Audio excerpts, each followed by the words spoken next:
BA part 1 लोक प्रशासन paper number 2 भारतीय लोक प्रशासन।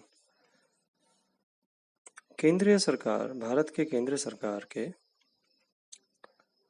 एक बहुत ही महत्वपूर्ण कार्यालय के बारे में आज हम चर्चा करेंगे। यह कार्यालय है प्रधानमंत्री कार्यालय। हमारे देश के अंदर जो राजनीतिक व्यवस्था है और जो प्रशासनिक व्यवस्था है उसके शीर्ष पे कार्यकारी के अध्यक्ष, कार्यपालिका के अध्यक्ष, वास्तविक अध्यक्ष के रूप में हम प्रधानमंत्री को पाते हैं। नाम मात्र अध्यक्ष तो राष्ट्रपति हैं, लेकिन वास्तविक अध्यक्ष के रूप में हम प्रधानमंत्री को पाते हैं, जो कि सारी कार्यपालिका को दिशा देने और सबसे महत्वपूर्ण पद होता है। सारी राजनीति देश की, सारा प्रशासन देश का, देश से मेरा मतलब है केंद्रीय प्रशासन, सारा केंद्रीय प्रशासन प्रधानमंत्री के कहा जाए तो इच्छा अनुसार कार्य करता है। जिस तरह प्रधानमंत्री प्रशासन को दिशा देना चाहते हैं वह दिशा वो देते हैं। सारा मंत्रिपरिषद, सारे मंत्री, मंत्रालय, विभाग प्रधानमंत्री के नेतृत्व में काम करते हैं। तो प्रधानमंत्री की इच्छा अनुसार ही सारे देश के अंदर कानून बनते हैं, वही नीतियां बनती हैं जो प्रधानमंत्री चाहते हैं। वो पूरे प्रशासन का धुरी होते हैं। कहीं भी कोई भी निर्णय अगर लिया जा रहा होता है तो या तो वो प्रधानमंत्री के कहे अनुसार लिया जा रहा होता है, या उनकी जिस तरह की नीति उनके मन और दिमाग में है उसके अनुरूप निर्णय लिया जा रहा होता है। वो उससे भिन्न नहीं हो सकता। जो उन्होंने इरादा रख करके प्रकट किए हैं समय समय पर, और मंत्रालयों को और अपने कैबिनेट को जो अपने इरादे बताए हैं, उन दिशाओं पे ही सारे मंत्रालय, विभाग, कार्यालय निर्णय लेते रहते हैं। तो प्रधानमंत्री को ये सारे प्रशासनिक कार्यों के अंदर और उनके राजनीतिक कार्यों के अंदर भी कुछ हद तक समन्वय बिठाने के लिए एक कार्यालय की आवश्यकता रहती है। और यह कार्यालय उनका एक अकेला उनके लिए कार्यालय है जो प्रधानमंत्री को उनके कार्य करने में सहायता प्रदान करने के लिए बनाया गया है। हमने अभी कुछ ही कक्षा पहले देखा था कि मंत्रिमंडल सचिवालय तो पूरे मंत्रिमंडल के सारे मंत्रियों को सचिवीय सहायता प्रदान करता है। उसके कंट्रास्ट में अगर हम देखेंगे तो प्रधानमंत्री कार्यालय ऐसा कार्यालय है जो केवल प्रधानमंत्री को उनके कार्य करने में सहायता प्रदान करने के लिए बनाया गया है। अब क्योंकि वो प्रधानमंत्री से जुड़ा हुआ है और क्योंकि वह प्रधानमंत्री के दिशा निर्देशों की अनुपालना करवाने का दायित्व भी उसी का है, इसलिए उसका महत्व बहुत अधिक बढ़ जाता है। तो प्रधानमंत्री कार्यालय का जो क्षेत्र अधिकार है वो सभी विषय एवं क्रियाओं उसमें आती हैं जो कि विशेषतः किसी अन्य मंत्रालय या विभाग को नहीं सौंपी गई हैं। एक बात तो टेक्निकल ये है कि जो प्रधानमंत्री के पास जितने भी विभाग हैं, अव्वल तो प्रधानमंत्री अलग अलग मंत्री बना देते हैं, अलग अलग विभाग सौंप देते हैं अलग अलग मंत्रियों को, लेकिन कोई मंत्रालय ऐसे रह गए हैं जो छूट गए हैं, जो किसी को नहीं सौंपे गए हैं, वो प्रधानमंत्री के पास रह जाते हैं। तो प्रधानमंत्री जो कार्यालय है उसके पास उन मंत्रालयों का तो डायरेक्ट काम उनके पास ही रहता है, यही उनका सचिवालय बन जाता है उन मंत्रालयों का।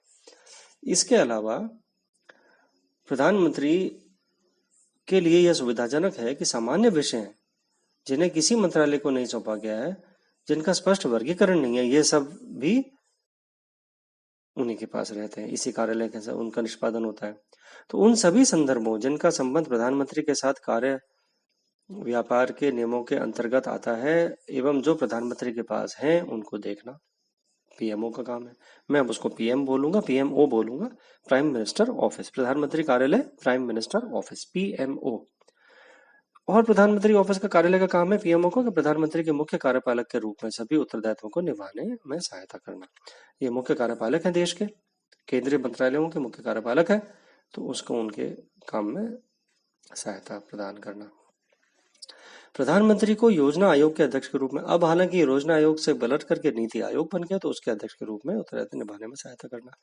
प्रधानमंत्री कार्यालय की तरफ से जनसंपर्क स्थापित करना प्राइम मिनिस्टर ऑफिस की तरफ से, और उनके प्रधानमंत्री को भेजे गए मामलों के परीक्षण में सहायता करना। तो प्रधानमंत्री के मंत्रालय जो उनके अधीन आ रहे हैं एवं जो भी उनको मैटर्स उनके रेफरेंस के लिए आ रहे हैं, उन सब के बारे में निर्णय कराने के लिए सहायता प्रदान करने का काम इस पीएमओ का होता है। अब पीएमओ में होता कि संगठन किस तरह प्रकार का है पीएमओ का? पीएमओ के अंदर एक प्रिंसिपल सेक्रेटरी होता है, एक प्रधान सचिव होता है, प्रमुख सचिव बोला जाए, प्रधान सचिव बोला जाए उनको। तो ये प्रिंसिपल सेक्रेटरी है, फिर उनके अलावा कई सारे सेक्रेटरीज और एडिशनल सेक्रेटरीज और ये सब होते हैं। और प्रधानमंत्री के साथ जोड़ा गया है एक खुफिया ब्यूरो, शोध एवं विश्लेषण शाखा, raw, research and analysis wing, जो अंतरराष्ट्रीय जो हमारी खुफिया जो एजेंसियां जो काम करती हैं, उनकी रिपोर्टिंग डायरेक्ट प्रधानमंत्री कार्यालय को होती है। तो सबसे पहली बात तो ये कि प्रधानमंत्री का प्रिंसिपल सेक्रेटरी होता है। प्रिंसिपल सेक्रेटरी एक वरिष्ठ आईएएस अधिकारी होता है, लेकिन वो वरिष्ठता के कारण प्रधानमंत्री के साथ जुड़ेगा ये जरूरी नहीं है। प्रधानमंत्री वरिष्ठ आदमी को इसलिए लेते हैं क्योंकि उनका सचिव ऐसा हो जो अनेक विभागों में काम करके अनुभव प्राप्त हो। लेकिन कई बार प्रधानमंत्री किसी बहुत सीनियर आदमी को ही ले, ये जरूरी नहीं है। वो अपनी पसंद के किसी अन्य व्यक्ति को भी अपना प्रमुख सचिव, प्रधान सचिव बना सकते हैं, प्रिंसिपल सेक्रेटरी बना सकते हैं प्राइम मिनिस्टर ऑफिस का। ये उनका चॉइस पे भी डिपेंड करता है। तो जैसा हमने पाया था कैबिनेट सेक्रेटरीट के टाइम में, कैबिनेट सेक्रेटरी का तो एक ट्रेडिशन ही है कि वो सबसे सीनियर मोस्ट व्यक्ति ही कैबिनेट सेक्रेटरी होंगे। आईएएस में सबसे प्रमुख जो होंगे, जो सबसे सीनियर होंगे, वो कैबिनेट सेक्रेटरी बनेंगे। लेकिन प्राइम मिनिस्टर ऑफिस के अंदर ये ट्रेडिशन नहीं है। प्राइम मिनिस्टर ऑफिस के अंदर प्राइम मिनिस्टर अपनी मर्जी से पूरे देश में से किसी भी आईएएस ऑफिसर को चुन करके अपना प्रमुख सचिव बना सकता है, लेकिन जनरली वो बहुत सीनियर किसी को बनाते हैं जिनके पास बहुत सारा अनुभव है और जिनके पास वो शक्ति भी है, मॉरल, एथिकल, जो दूसरे सचिवों को वो अपने पास बुला करके काम करवा सकें। अगर वो बहुत जूनियर होंगे तो वो दूसरे लोगों को आदेश देने में सक्षम कम होंगे, एक हायरार्किकल एक प्रॉब्लम खड़ी हो जाएगी आपस में, इसलिए सीनियर व्यक्ति को ही लिया जाता है जनरली। अब बात यह आती है कि जो प्रिंसिपल सेक्रेटरी हैं, उनके अलावा जो सेक्रेटरीज हैं वो सब आईएएस अधिकारी हैं। अलग अलग शाखाएं प्रशाखाएं बनाई हुई होती हैं प्रधानमंत्री कार्यालय में, और इन सब का विस्तार या इनका जो कार्य है वो इस पे डिपेंड करता है कि प्रधानमंत्री अपने हाथ में कितना कार्य लेते हैं अन्य मंत्रालयों का। ये सब डिपेंड करता है प्रधानमंत्री के व्यक्तित्व पे। हम आते हैं इसमें प्रधानमंत्री कार्यालय के रोल पे, उसकी भूमिका पे। तो प्रधानमंत्री कार्यालय की जो भूमिका है वो अलग अलग प्रधानमंत्री के शासनकाल में अलग अलग रही है। नेहरू के शासनकाल में सचिवालय समिति था, अतः इसके कार्य भी सीमित थे। शास्त्री शासनकाल में प्रधानमंत्री सचिवालय को शक्तिशाली बनाया गया। उन्होंने एल के झा प्रधानमंत्री का सचिव नियुक्त किया और झा के शक्तिशाली एवं सक्रिय व्यक्तित्व ने प्रधानमंत्री सचिवालय के स्तर को ऊंचा उठाया। कुलदीप नायर ने अनुसार झा भारत सरकार के सचिव स्तर पर स्थापित सभी समितियों में बैठते थे।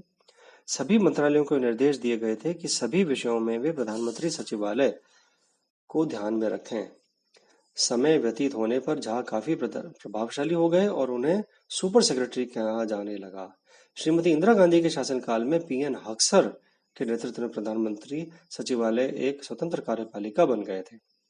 सचिवालय सतर्कता प्रतिवेदन से लेकर उप सचिव और मुख्य सभी पदों पर नियुक्तियों के संबंध में आदेश देता था।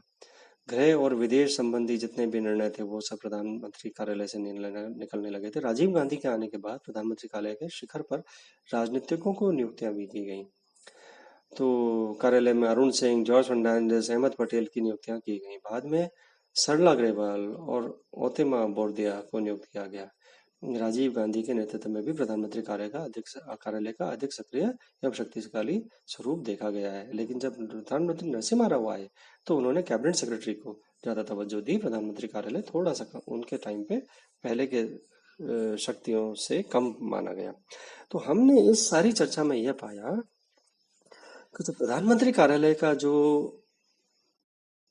जो अस्तित्व है और उसकी जो पावर्स हैं वो इस बात पे डिपेंड करती हैं कि प्रधानमंत्री का व्यक्तित्व कैसा है और वो प्राइम मिनिस्टर ऑफिस के थ्रू कितना काम करा रहे हैं या कैबिनेट सेक्रेटरीट के थ्रू कितना काम करा रहे हैं।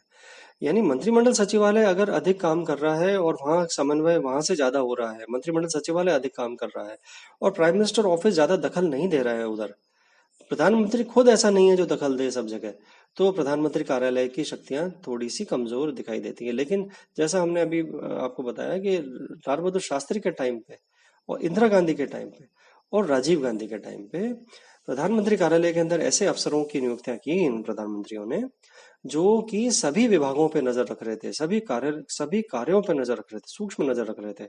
इनकी इच्छा अनुसार सारे कार्य चल रहे थे। सुपर सेक्रेटरी का नाम भी दिया गया, जैसे एल के झा को, जो उस समय लाल बहादुर शास्त्री के टाइम पे जो प्राइम मिनिस्टर ऑफिस के जो सेक्रेटरी थे उनको, तो सुपर सेक्रेटरी मतलब सेक्रेटरियों के भी सुपर ऊपर, तो ये उनको टिप्पणी दी जाती थी, उनको नाम दिया गया था उस समय। तो हमने ये देखा अभी कि प्रधानमंत्री कार्यालय प्रधानमंत्री के व्यक्तित्व को रिफ्लेक्ट करता है, उसको प्रतिबिंबित करता है। अगर प्रधानमंत्री ऐसा है जो हर कार्यालय में, हर विभाग के अंदर, सारी नियुक्तियों के अंदर, सारे निर्णयों के अंदर कान खुले रखेगा, अपने सुझाव देगा और उसके अनुसार काम करवाएगा, तो प्रधानमंत्री कार्यालय शक्तिशाली बनता चला जाता है। सारे विभाग, सारे मंत्रालय प्रधानमंत्री कार्यालय की तरफ देख के काम करते हैं, उसकी तरफ देख के अपने निर्णय लेते हैं और उनकी तरफ ही आदेशों की उम्मीद करते हैं कि वहां से हरी झंडी मिलेगी तो ही हम कार्य करेंगे या उनके अनुसार ही कार्य करेंगे। तो ऐसे के अंदर प्रधानमंत्री कार्यालय की शक्तियां काफी ज्यादा अधिक बढ़ जाती हैं और प्रधानमंत्री कार्यालय बहुत पावरफुल हो जाता है। पीसी अलेक्जेंडर एक बहुत नामी प्रिंसिपल सेक्रेटरी रहे हैं, इंदिरा गांधी के टाइम पे भी रहे हैं, और वो तो कहा जाता था कि विदेश मंत्री भी निर्णय बाद में लेता था, पहले पीसी अलेक्जेंडर के साथ मिलकर के इंदिरा गांधी निर्णय लेते थे विदेश मामलों के अंदर। तो विदेश मंत्री को ही कई बार पता नहीं होता था क्या निर्णय लिए जा रहे हैं विदेशी मामलों के अंदर। तो प्रिंसिपल सेक्रेटरी इतना पावरफुल हो जाता है कई बार। एक जगह तो किन्हीं चर्चाओं के अंदर एक विद्वान ने लिखा कि प्रधानमंत्री के मुंह खोलने से पहले प्रिंसिपल सेक्रेटरी को पता होता था कि वो क्या बोलने वाले हैं। वो इतना नजदीक और इतना क्लोज सहयोगी होते थे प्रधानमंत्री के।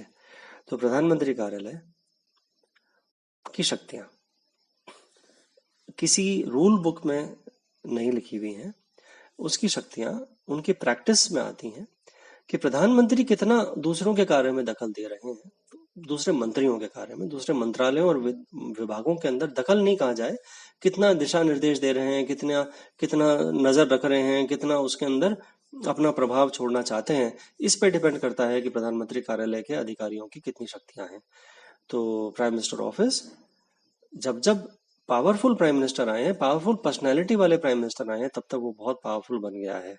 लेकिन जब ऐसे प्रधानमंत्री आए हैं जिन्होंने दूसरे कार्यालयों को ज्यादा तवज्जो दी है, जैसे कैबिनेट सेक्रेटरी को, मंत्रिमंडल सचिवालय को ज्यादा तवज्जो दी गई, जैसा कि हमने नरसिम्हा राव के टाइम पे हमने देखा, तो प्रधानमंत्री कार्यालय का थोड़ा सा साख कम हुई थी और दूसरे कैबिनेट सेक्रेटरी की साख थोड़ी सी बढ़ी थी उस समय।